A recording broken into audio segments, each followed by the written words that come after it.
Everybody doing? Go in the comment section and tell me how you're doing. How was your weekend? Was it good? Was it good? I was literally looking on my calendar this morning. I actually just cut some pocket coaching this morning that's going out to you guys who have pocket coaching with us this month. So later on today, there's some really strong pocket coaching going out because there's 7, 8, 9, 10. There's 11 days left. There's 11 days left to the first quarter of this year. And the reason why I love moments like this is because it allows me to get more urgent about my life. Do you guys get what I'm saying? Yes. Because at the end of the day, in 11 days, we will have written the legacy and the story of the first quarter of this year. You guys get that? We will have literally written our legacy, which is our story of the first quarter of this year. And so I'm not going to go into what I talked about in pocket coaching, but I am going to, before my husband comes on, because we're going to go through the 8 questions that we ask people that we actually learned from a friend of ours, Cole Gordon. We actually hired Cole. It was $24,000. And he taught us lots of things around sales teams and literally meeting great people, what makes a great person to come into your organization to actually sell or not sell, like how do you actually manage them? So there's a lot more that we actually learned from Cole. And then there's a lot of history that we've also done ourselves and grown sales teams over the years and the wisdom that we've learned. And I'll tell you the number one thing that I will tell you that has been the biggest glaring hole for me is not recruiting every single month, right? So any of you guys know the clothing company Lululemon? Any of you guys know Lululemon? I need some energy up in this place, you guys. I feel like you guys are like, it's Monday. Come on, give me some energy up in this place. All right, so you guys know Lululemon, yes? Because I can feel you across the screen. I mean, I'm gonna make you all stand up and start doing jumping jacks or something. Okay, so Lululemon has, one of my friends has a branding company and he came and taught our clients and he worked for Lululemon for quite some time. And one of the strategies that Lululemon had for growing their organization is every year their employees needed to mentor someone. And I remember thinking about that. If you let this in for a second, I want to know what this feels like in your body. Imagine if you had to hire someone to mentor for the year inside of your business, and then they had to hire someone, right, to mentor in their role the next year to like replace some things that they do. And now you got 2 employees. Now those 2 employees have to mentor someone. So now you need to hire 2 more people because they're going to hire 2 more people. You guys get what I'm saying? The growth is like warp speed. However, but it also shows you who can't mentor, right? Who can't lead somebody up. If someone can't lead somebody up, if they can't like work with people, then they probably are not a good fit for your organization long term. And the reason why is it stunts your growth, right? So we don't want our kids to have coffee because it stunts their growth, right? It stunts your growth. So I'm so committed to having the hard conversations and also not standing up on a pedestal and saying, oh, I got everything right. There's so many things that I got wrong and continue to get wrong. And that's how you get the wisdom. But it's through lives like Shanda on Demand right now that we're able to really go, how do we learn from each other and discern from each other so that we can get ahead so much faster. So the biggest thing that I have regretted in sales is not recruiting every single month.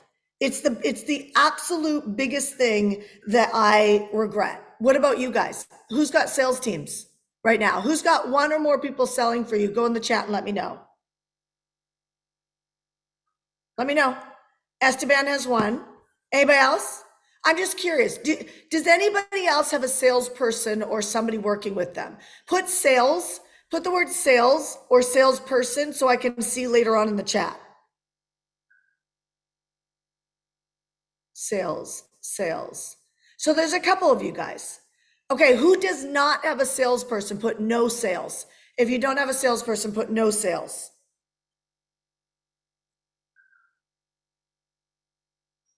So big. That's so big, you guys. So good.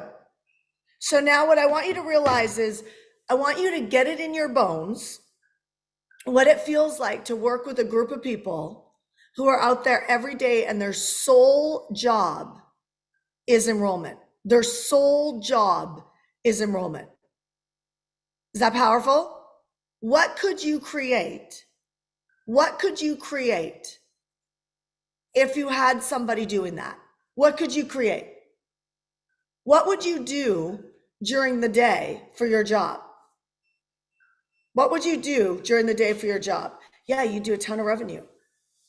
You'd activate so much. Massive growth.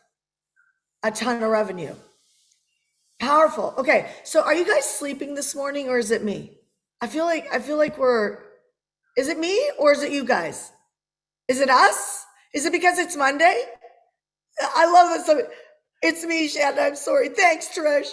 Okay, so Ash is going to come on and he's going to talk about the 8 questions that we asked. So we got this from our friend Cole Gordon. This is not something that Heartcore generated. We spent $24,000 to be able to receive this information. And we think it would help you because some of our 1% clients who have sat in on our recruitment, like in other words, we place ads. Where do we place ads? Right now, we're placing ads on Indeed. Indeed, write this down. We're placing ads on Indeed, LinkedIn. Those are 2 key primary. And we also our own Facebook. And our own Facebook group, and also we send out an email to our list, letting them know that we're hiring. Okay, in those areas. So now you could also let your friends know. How many of you guys know that you know a good salesperson, somebody that'd be great at selling for Heartcore? How many of you guys know that there's someone in your, like, you know, somebody that if you sent them over our way, right? Put an R in the comment section if you know somebody who should be selling in our company, right? They'd be really great. The reason why I asked that question is I wanted you to look at the comments. Look at the comments right now. So see the power of network, proximity, right? Being around people. There's always people who know your character, who know people who would actually be great for selling or representing your product or service. Now, I'm gonna bring you on if you want to come up with me. Hi, everybody. Good morning. I was just sharing with them how one of our biggest regrets has been not recruiting every single month in sales. Why? Well, I think a lot of times we expect, you hire people and they're going to stick around, and that's just the way it's going to be. The reality of it is people are changing all the time. So they're looking for either opportunities elsewhere, or it's just not a fit for us as a company. In addition to that, if you're looking to continue to grow, you got to have people to grow with. And okay, so Cole, you don't want to be reactive. You want to be proactive in your growth plans. I don't know Cole's exact numbers right now, but if they recruit for 1,000 people, they keep a handful. So if you imagine that if you have 1,000 people who come in on application and come into interviews, I should actually reach out to him while you're training and you're interviewing. It's something like 20 or 30 out of 1,000 that they even keep. And then they're like, we know in the first week, which I 100% agree with. How many of you guys have dated somebody in the past knew in the first week you should not be dating them? Doesn't mean they're horrible people. You just know that they're not for you, right? But do you know that when we hire people in our own companies, and we're going to talk, I'm going to share how to hire a salesperson as well. If you don't have a lot of lead gen, give them 20% commission. 20% commission. If you don't have a lot of lead gen. If you have a good lead gen, 15% is great, right? When we bring on a salesperson, do we give them a stipend? No. Not anymore. No. We did before. We do not give stipends right now. No. But we did before. What did we do? We were doing about $1,000 a month. $1,000 a month. Yeah, so for how long? 4 months, I believe. No, it wasn't 4 months. It was an 8-week plan, but so 2 months. But 2 months. Yeah. So for 2 months, what we used to. So the reason why I'm sharing this with you is because first of all, I'm committed to sharing with you the things that we've done and what's worked and what hasn't worked. A lot of salespeople will come on, you give them $1,000 a month to start selling for you because they work off commission. But then there's so many people who they take the $1,000. Do you get what I'm saying? And then there's other people who are real salespeople who are like, seriously, I'm going to come in there and I'm going to generate the income, right? So your salesperson is your partner and you're sharing the profits with them. Okay. But you're delivering the leads. Got it? Yes. Okay. Go through the 8 questions. Go for it. Okay. So before I go into the 8 questions, you need to know the intention behind the 8 questions in terms of why is there 8 questions? Why is it set up with these specific 8 questions? for a couple of reasons. There's three things I'm looking for, and I shared this on Friday. Is there's three things I'm looking for in terms of bringing someone on board. It's attitude, skill set, and activity levels. So I'm looking for their attitude, I'm looking for their skill set, I'm looking for their activity levels. And a lot of people, when they're looking to bring someone on board, they focus all on the skill set. Can this person do the job? Can this person do the job? These 8 questions does not answer that question. These 8 questions does not answer that question. Can someone say why in the chat? Tell me, why do you think that this doesn't address this skill set question? It addresses one thing and one thing only, and that is called attitude. Attitude is success. Attitude is the number one thing it's going to address. So it's going to address attitude, and really it's around culture. So these are the 3 pieces that these 8 questions uncover. They should write it down. And you should write this down. You should write this down. These are the 3 things that these 8 questions are going to uncover. Number 1 is going to be culture. Is this a culture fit? Is this person's attitude? Is this person's the way they're showing up, the way they're being? Is it a culture fit for the organization, for what I'm up to, for what we do, for our clients, for our ideal candidates, for our prospects? Are they able to carry the conversation where they will be an extension of the company and you, or can they not? So for us, for example, when we're looking to hire, we're not looking for, we're looking for, of course, people that are committed, that are goal-driven, visionary, they're caring, they're loving, they're compassionate. Why? Because that is aligned with our culture. So if someone is like, at all cost, I'm going to get a sell just to make a commission. We hired 2 guys like that. We have hired people like that, and that actually affected the overall culture of the company, and we're unwinding some of that stuff. We're unwinding some of that. And so what's really important is that you're getting really clear of the culture of the organization you want to set up, and specifically the culture of the organization, the sales organization you want to set up as well. So that's number 1. You want to look for culture fit. That's the intention of these 8 questions. Number 2, is the person I'm looking to hire or bring on board, are they self-aware? Are they aware? Do they have emotional intelligence? Why is that important?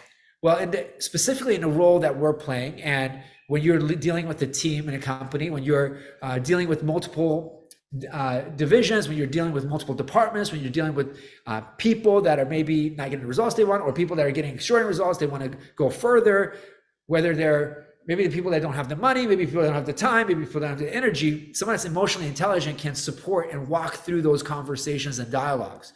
So for us in the company, the culture fit's very important. The emotional intelligence is very important. Like, they're showing up as leaders, not pushy salespeople.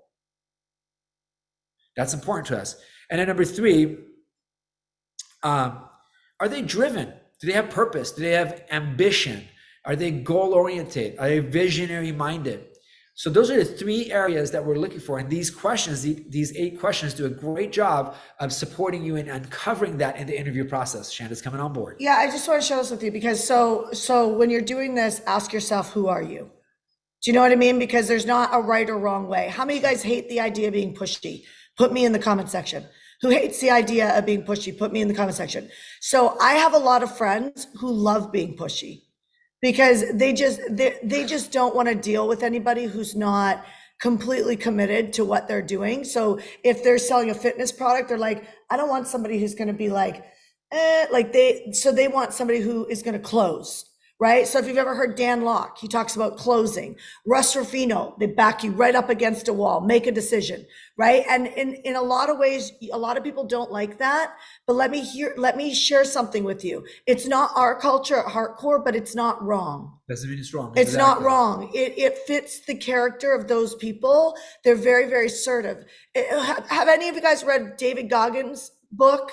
Like, any of you guys read any of David Goggins' stuff? Like, David Goggins is intense, right? Like, nobody goes to David Goggins because they want somebody to like, oh, are you okay? Yeah. For him, maybe the culture would be completely the opposite, actually. They don't want someone that's nurturing, loving. They want someone that is like, hey, hard. You're either in or you're out. Yeah. This is what David's going to expect. So you want to look at who am I? What does my organization represent? And how do I put some of those characteristics of the culture into these questions so that I'm getting the response necessary to bring the right person on board? Yeah, and you'll hear me a lot. This is why things like judgment are not a good deal, because they completely kill your ability to learn. Because you might be really soft and sweet at first because of the fact that you have a judgment on people who are closers, but then you might realize that that's not getting you sales, right? Like you might realize, that's not getting me sales.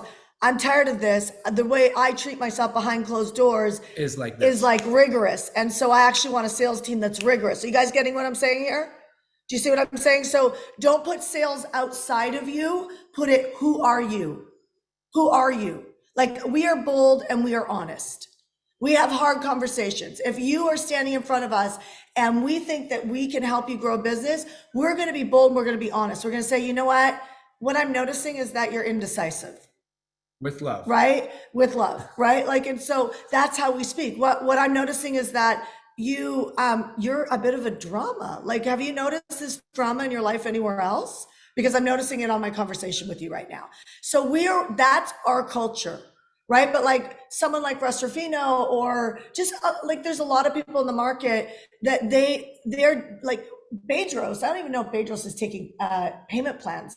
Yeah. He stopped for a long time because he was like, you know what? Someone wants to work with me, they need to go figure out the bank. I'm not doing payment plans. Bedros is rigorous. If you talk to him about pricing, I price people at a little bit higher than what you think you can sell at, and then I move you every third sale to a higher amount. I'm compassionate like that. I'm like that with myself. When I get out for a run, I go out for a run. I'm like, you know, Chanda, you're going to run for 20 minutes. You're going to walk for 10. I'm compassionate with myself. Bedros is not. Bedros is like, get the F up right now. Let's go. But that's what works for him. Jesse Itzler. Yeah. Jesse Itzler is like, he swears at himself when he's getting himself to show up, but he's built a couple billion-dollar companies. So I'll leave it at that. I'm just saying, your destiny is on the way you treat yourself behind closed doors. It's your culture. It's who you are. When you hire a salesperson, they need to fit that. Okay. So no bad dating. Okay. All right. So what did you pick up from that? I want you to put it in a chat. What stood out to you from that so I can see where you're tracking at? Put it in a chat. So again, notice these three things, these key objectives I've set down. That's just for our company. And Chanda's pointing that out beautifully. You got to pick yours. So put yours right now in the chat. What are the three things that you need to uncover in these questions? I'm going to tell you the questions in a second, to make sure that the person that you're looking at is a culture fit. That, you know, what else? Is it a culture fit is number one, but what are the other two pieces? You know, do you need them to be self-aware? Do you need them to have business acumen? Do you need them to have what? What else do you need to know so that they're a fit for your company? Put it in the chat right now. Okay, so let me go right into these 8 questions. The first one starts with, give me a little background. Give me a little background in terms of your work, your experience. So you're leading into, what's the last 2 years? What have you done over the last 2 years? So you can get an understanding of the person and what they've done, what culture they've been a part of, what work have they done. And what you're looking for is their work experience. You're looking for what that work was related to. You're looking for and how they're responding to the question. You're not looking just for what they did, but you're looking for who were they being in that experience, what they created there, what they generated in the 2 years they were there. The second question you want to look at is, what are the things, what are the stresses in your life? So you say, what stresses you out in life? And what you're really looking for here is patterns of the person. You're looking for the patterns of the person. You're looking if there is a emotional intelligence. So one of the things that Cole mentioned actually is that instead of just saying what stresses you out, say, don't give me any explanations, but what stresses you out in your life? And you want to listen to the patterns. You want to look for the patterns. Are they self-aware, or are they giving you a cookie cutter answer? And by the way, with all of these questions, you want to continue to look at, are they self-aware? Are they giving you a cookie cutter answer? Or are they really connected in the conversation? Because guess what? Whoever you bring in sales has got to be connected in a dialogue. Connected in a dialogue. So you're looking for who they're being in answering the questions. You're looking for their emotional intelligence. You're looking for the patterns that you have established for yourself that's required for them to work in your company or your organization. So for us, self-awareness is really big, because what gets in the way of a lot of people in jumping into being an entrepreneur is that they don't have the awareness of what it takes to get there. And they got to become self-aware. They got to become great leaders to be able to build out. So if the person enrolling in our organization is not self-aware, they can't do a great job of walking someone through the line. You guys get that? Okay. So what's the biggest weakness in your life? Is the third question. What's the biggest weakness in your life? What's your number one weakness? And let's keep that as a general response. And you want to say that as a generally, what's your biggest weakness in life? What's your greatest weakness? What's your greatest weakness in the work you did over the last 2 years? What was the greatest weakness in your life? So you want to lead it with leading questions. And then if you want to nail it down in specific areas, you can. But I would say, what are the greatest weaknesses in your life? And again, we're honing in here on, are they aware? Are they aware of themselves? Are they aware of their patterns? Now, keep in mind, remember last week I outlined to you that there's multi-layers in the interview process. Guess which layer in the interview process this is? Put in a chat. Guess which layer is, nope, not the second. It's the first. It's the group interview. So you're doing this in front of everybody.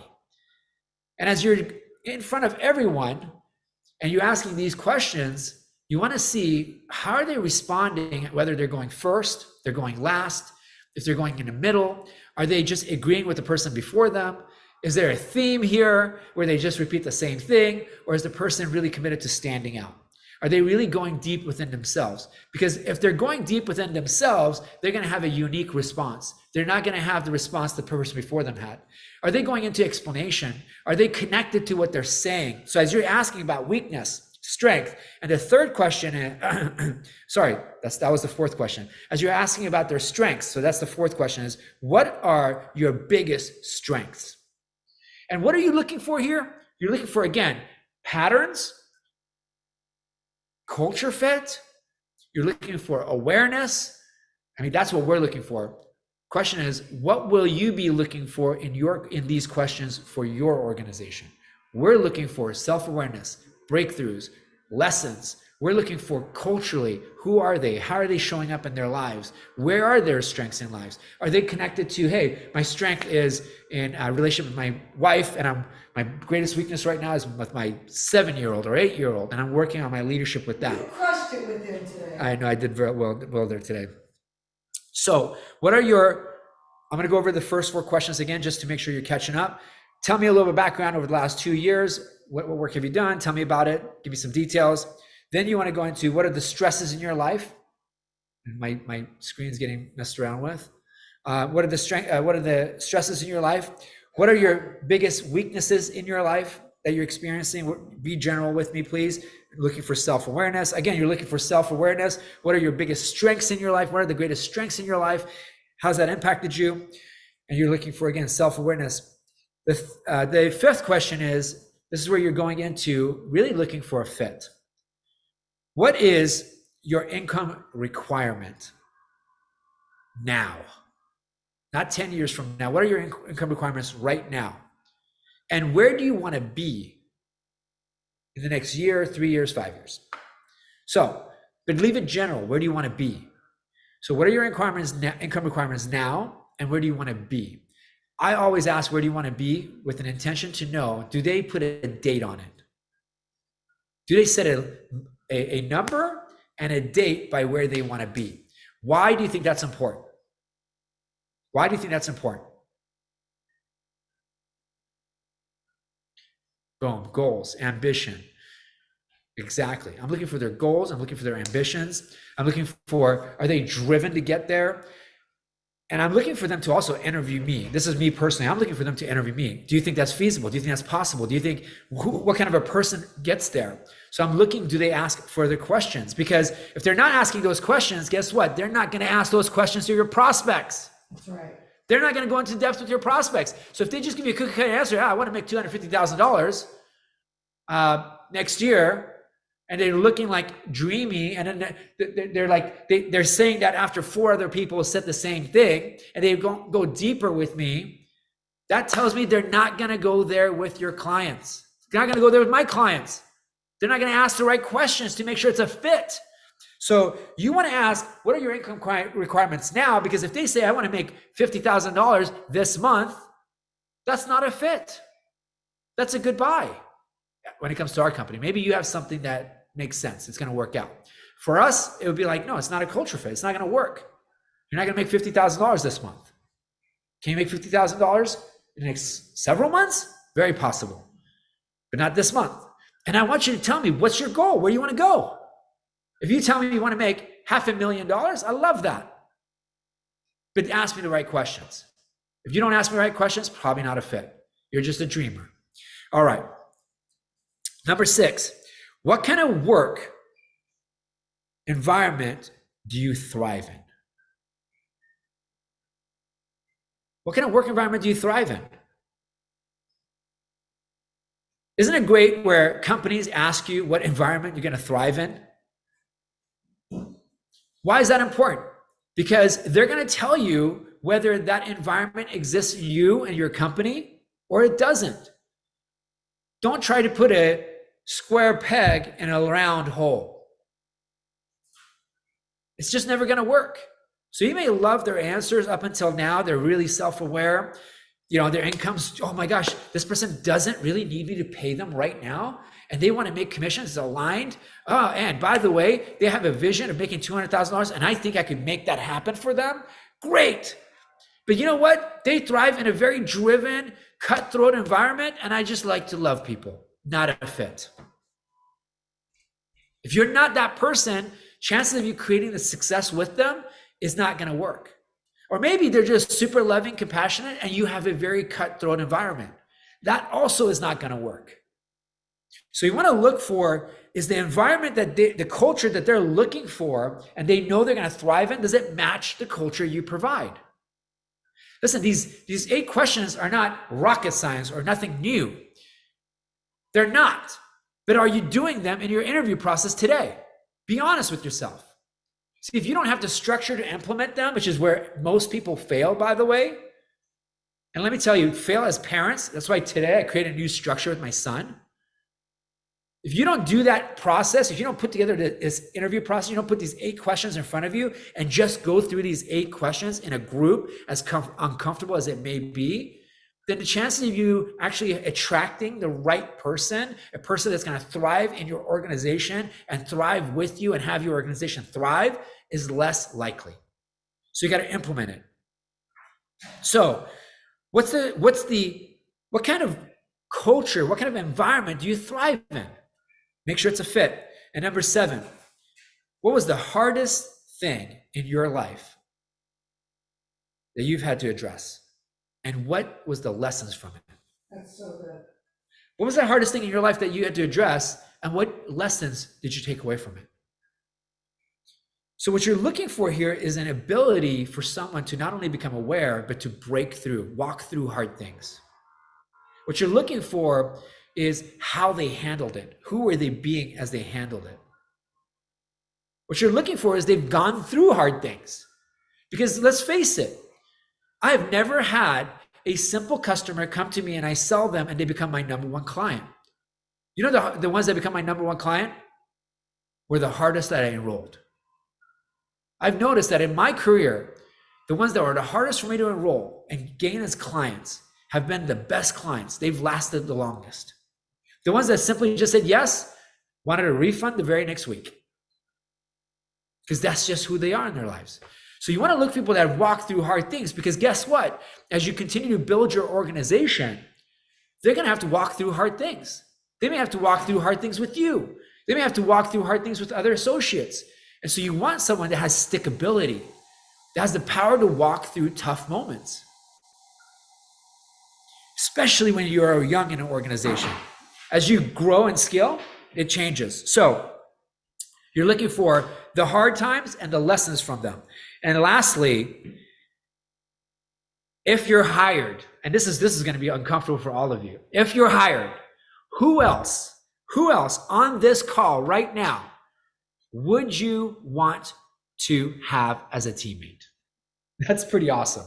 So if you were hired right now, who else on this call would you want to have as a teammate and why? What's powerful about that is you're seeing the kind of culture they're committed to keeping and creating. And you can see, are they picking people that are aligned with the culture? Are they picking people that you see as aligned? Or are they picking someone totally different? It's going to give you insight in their thought process. So you're not just looking for the answers. This is what I want to leave you with as I finish up. You're not just looking for what are their answers. You're looking about in their thought process. You're looking at their behavioral patterns. You're looking for cultural fit. You're looking for who they are. And when you hire based on who they are and the culture of your organization, you're more likely to create success versus just hiring based on skill set. Shanda says this all the time. Talent alone is not enough. There's a lot of talented people that create nothing. But there are people that are passionate, driven, and committed and have a purpose that create a lot more than talented people. And you want to create culturally fit people in your organization. They'll figure it out because of who you are for them. I'm going to turn it back over to Shanda. How many, before you despair, how many, so can we manage their minds a little bit around the disappointment of hiring somebody who doesn't work out? So the solution to that is getting in a recruitment mode. So just a quick word of advice around that. Here's my quick word of advice. Some of you may be corporate executives or are transitioned to being an entrepreneur. I want to give them this advice because I came from that. When you're a corporate executive, you have budgets, you can afford to have a 10-80-10 rule, right? 10% of people succeed, they're your stallions. 80% of people are kind of like your horses, they're workhorses, and 10% are jackasses that you got to replace, okay? That's just a corporate mentality, 10-80-10. That's what everybody talks about. So I joining in entrepreneurships and being an entrepreneur with my wife, I came in with the mindset of, hey, you know what? I got to keep the workhorses working. But you know what? Don't do that. You're going to identify the jackasses and the workhorses very quickly in the first week. It really takes 7 days. Yeah. And when you're in a big company, you can afford to do that. You can afford to go through that pain. You can afford to let it bleed a little bit. Yeah. But you're in a nimble, small company or entrepreneurial company, you can't afford that. You got to hire people fast and fire people fast when they're not a fit. And you'll know within you'll know within the first 7 days. I have had that happen in the last 2 years over and over and over again. Yeah. And I've gone through the pain of weathering it. Don't learn from my experience. Get rid of them fast. So good. Thank you. So good. Okay. So the reason why I wanted to bring that up is because I want to unhook you from this idea that you have to get this perfect or right. I know we say this a lot, but we need to say it, right? Because even though you say it doesn't have to be perfect, there's habits that have us operate in a way that we're trying to get it right. Am I right? Or am I right on this? Right? And so there's also what could hold you back is feeling like you're not ready to do this. Who feels not ready to do this? Put me in the comment section if you don't feel ready to do this, right? If I told you that I wanted you to go place an ad today, how many guys would freak out, right? How many guys would freak out? Okay, so good. So Nicole Freeman and some of you guys, Tammy, I actually recommend that you go place an ad. I want you to it's like getting yourself out there. What if you met somebody who was like the perfect, partnership for you, that you could feel like, oh my gosh, I could have some relief here. This person's going to go pound the pavement. Do you know what I mean? Like it's actually in them. They're going to go pound the pavement. And when they go do that, we're going to create income. Well, maybe you go focus on list building. Do you guys hear what I'm saying? You see what I'm saying? So there's nothing better for your accountability. Nobody creates great results in life without accountability. Not the best of them. What creates accountability is you doing stuff like this. Just go place the ad. You don't have to hire anybody. Go place the ad and actually see what's out there. Go make a post or make 4 posts in the next week. 4 Instagram posts, 4 Facebook group. Go post something on LinkedIn. Just go do it and see what happens. Could anybody be courageous enough to just do that? It's wild because people will spend a lot of money to hire me to coach them in business, but then I'm coaching them and then they say, I'm not ready. That's why we're here. So I'd rather you be pleasantly surprised. Some of you guys are going to end up hiring somebody this week or next week because you just do the exercise. If you don't have your video on Zoom, it would be awesome if you put it on, just FYI. Some of you guys will just find your person. So many of you guys wish you had support, right? Who would love to have support? Put an S in the comment section. Who'd love to have support? Put an S in the comment section. This is support, right? But then when you're like, I'm not ready, it doesn't work like that. You are never going to be ready. Just move forward. For some of you guys, it'll be the thing that holds you accountable to making the most amount of money you've ever made because you actually partner with somebody. So now there's a focus every week to generate revenue. You guys get it? Yes? So for the next 2 days on Shanda On Demand, who's new to Shanda On Demand? Put new in the comments section. Who's new to Shanda On Demand? Put new in the comment section. So the next 2 days, I'm inspired to show you guys money flow. Okay, so there's strategy with money flow. And yes, it comes down to prioritizing money-making activity, but it actually also comes down to you saying no to some things. There's some things you do in your day that are a no-go, right? If you did not watch Shanda On Demand around tracking your hours last week, somebody put in the chat, I think it was Tuesday of last week. Oh, so good. I see some people, Miranda, some people are doing it, right? Awesome. Miranda, can I pop you up here real quick? I want to hear how it's going.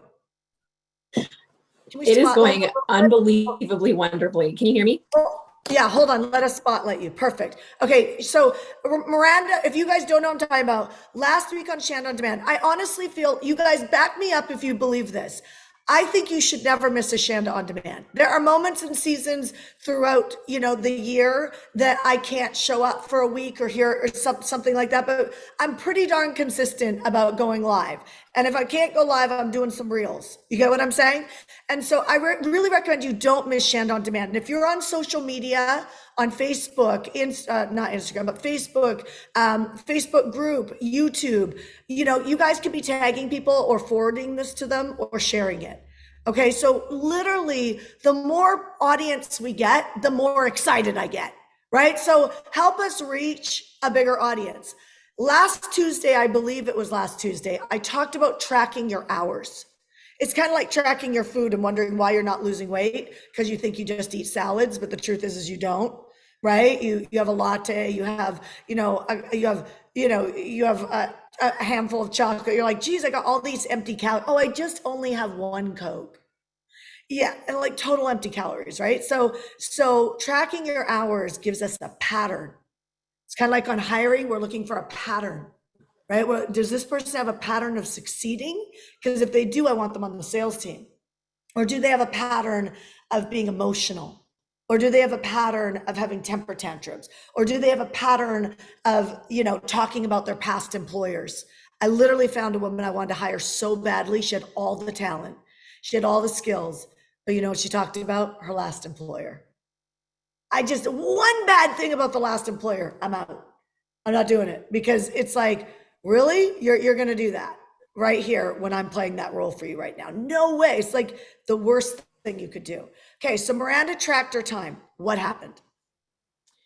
The way that I use my time changed, truly. I created that little half sheet of paper. I wrote what I was going to do.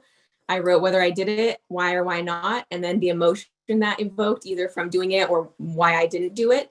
I solved a few blind spots that I had. I figured out what was actually happening that was making me not create my result. And I also was able to see the outcomes that I'm getting in life, what it's due to based on how I'm spending my time. So huge breakthrough moment for me. I will probably do this for the rest of my life and recommend it to everybody that I talk to. So thank you.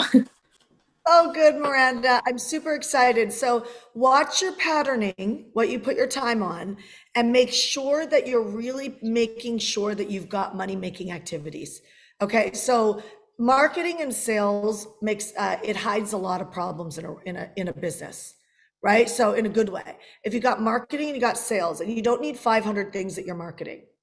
right? So there's some pocket coaching coming out to VIPs and the pocket coaching crew for this month around how do you say no to certain things so that you could say yes to more of the money generating activities. But I'm going to talk about marketing as well, right? And what like how do you even look at social media and decide where you should be? Okay, because there's a strength in all of us. I'm gonna pull Miranda off. There's a strength in all of us that there's certain platforms that we would dominate quicker, right? So I was just text messaging with Stormy Wellington. She's just an amazing human being. And, you know, when you look at Stormy, she dominates, let's see if I can find her. She's going live right now, right? So she dominates social media, or she dominates Instagram. She dominates it. Do you know what I mean? Like that's where most of her, and she's going live right now. Right? So she dominates it. She's got 420 people on there right now watching her live, right? And that will keep growing. She dominates it. There's a church that I listen to in Africa, and it's just this wildly unleashed church, and I love it. It's like in the middle of my night for the most part, but when I'm up and I listen to it, Instagram and YouTube, they dominate, but they didn't start there.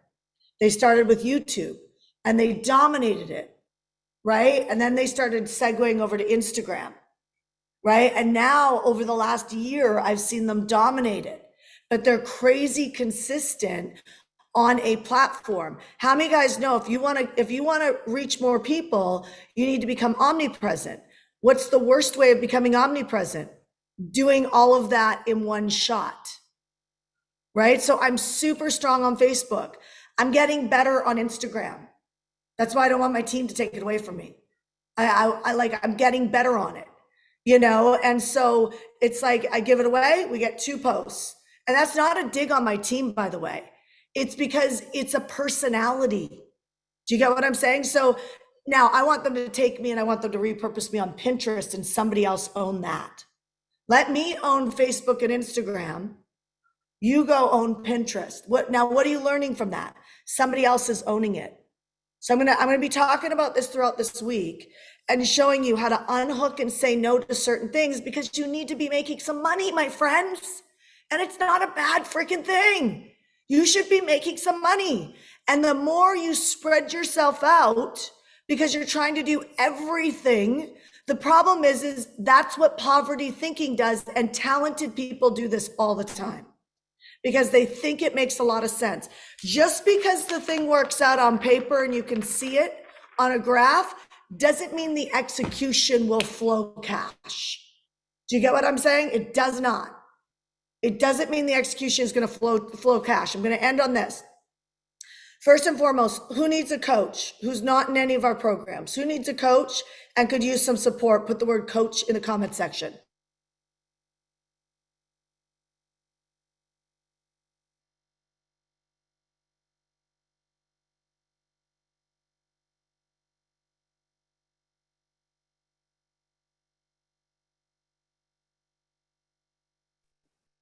Sit tight, everybody. She's coming back shortly. Thanks for your patience.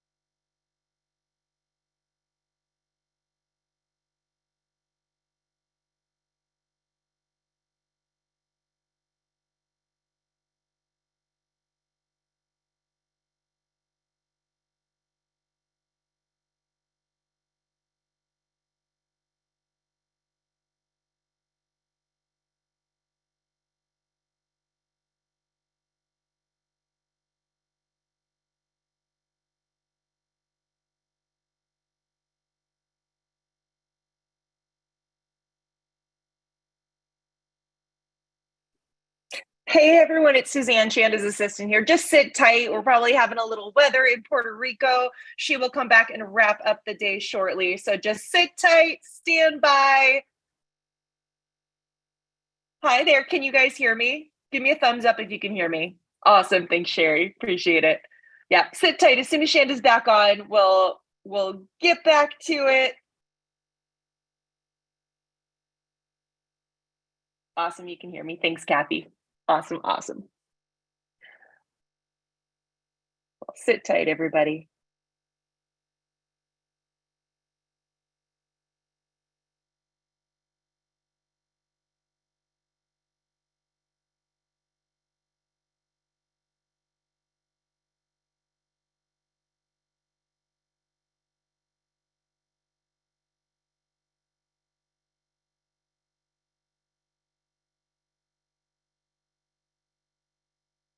Okay, can you guys see me? Hear me? Yes?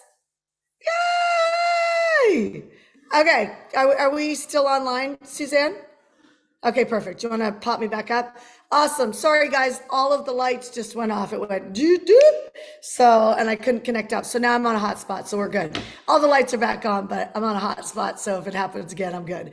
Okay. So the next 2 days, I am going to be focusing on money flow specifically and dedicating 2 days. You guys good with that? Yes. Okay. And so we're doing it from the sense of strategy. Okay, from the sense of strategy. So I'm going to have a couple people that we will pull up over the course of the next couple of days. I'm going to run money flow strategies. You're going to learn a lot about how I don't try and dominate everything. Okay, so there's 2 to 3 marketing strategies that I've been doing for I don't know how many years. And every time I look around, almost all of us are doing very similar things because they work. We try new marketing strategies, but the truth is it almost always is just an improvement on 2 or 3 strategies that work over and over and over again. So when you know what those are, you can actually stop feeling like you're like the search bar searching for something to work. You know what I'm saying? And so now you can just stop chasing shiny objects. Who needs to stop chasing shiny objects and just hunker into, I know this works and I can keep making this better. Now, I will tell you, and I'm going to tell you over this week, that your leadership of how you pivot matters. I don't have time to go into this now. Okay, but your leadership and how you pivot matters on those 2 or 3 marketing strategies. So for instance, you might be doing a webinar, might be doing a live like this. You're like, nobody's commenting, nobody's engaging, nobody's showing up. If I made an offer, nobody's taking the offer. Maybe everybody's taking the offer. I did this one thing and everybody bought, but then now they don't buy anymore. Do you guys follow the story here? Right? It's like what I used to do used to work and now it's not working. That's leadership. The thing that you did that worked will keep working. You just need to change the approach on it. Okay, so the next 2 days, I'm going to run strategy on just straight money flow. I'll bring people up, run different strategies. I'm going to tell you why I'm choosing certain things to focus on to be able to create a good, consistent money flow. So what it's not is I'm not giving a bunch of strategies just to grow a business. I'm going to give strategies on how to actually press on money flow. Do you guys get it? Because it's different. I have friends that literally grow companies and they're not interested in making a bunch of money off the build. They're going to go in the negative. It's a different strategy. Okay. Now the strategy of going negative grows faster, way faster. Right. But the strategy of focusing on money flow means that we're bootstrapping some cash to get somewhere. And the reason why I like that right now is the real estate market is hot. It's going to be really hot after the summer. And so if you need to sell a house, you should be doing that now because it's going to be really hot after the summer. It's already a buyer's market. I want to be able to create cash flow in people's lives. I don't teach real estate, but I want to create cash flow in your life so that you can actually get into the real estate market this year, whether it's a seller finance, whether it's a lease option, whether it's a wholesale deal, whether it's you buying your next amazing home or passive income. I'll be talking about that over the course of the months coming up. But my point is I need you guys to make cash flow. You need you to make cash flow. Who wants cash flow? Put cash flow in the comment section. Who wants cash flow? Because if you don't want it, I won't teach it. Who wants cash flow? Put cash flow in the comment section. Okay, good. Okay, so my favorite thing to talk about. I love it. Team and cash flow. Okay, so who needs a coach before all my lights went off? Who needs a coach that is not a current client of ours? Put coach in the comment section. If you're a current client of ours, go inside the Facebook groups and ask your questions. and we'll coach you in there so that everybody wins in the community. If you're not a client of ours and you need a coaching session, put the word coach. Okay, so I'm going to ask my team. I messaged Jessica this morning, Suzanne, so hopefully they have some spots open, but we're going to pop open a coach's corner for you guys. It's hcbcoach.com. hcbcoach.com. I see Fadi popping it up on my screen right now. hcbcoach.com. Thanks, Fadi. hcbcoach.com. Grab that. When those spots are out, they're out. We were able to open up like 15 spots last week. And, you know, so where I can help. Where I can't, I can't.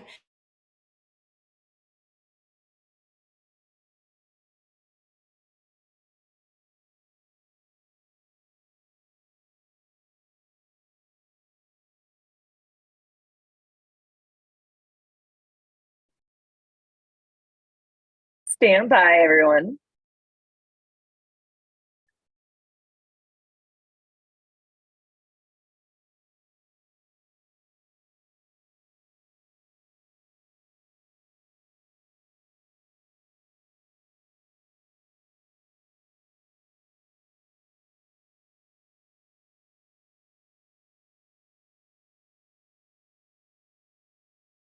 Did I log off again, guys?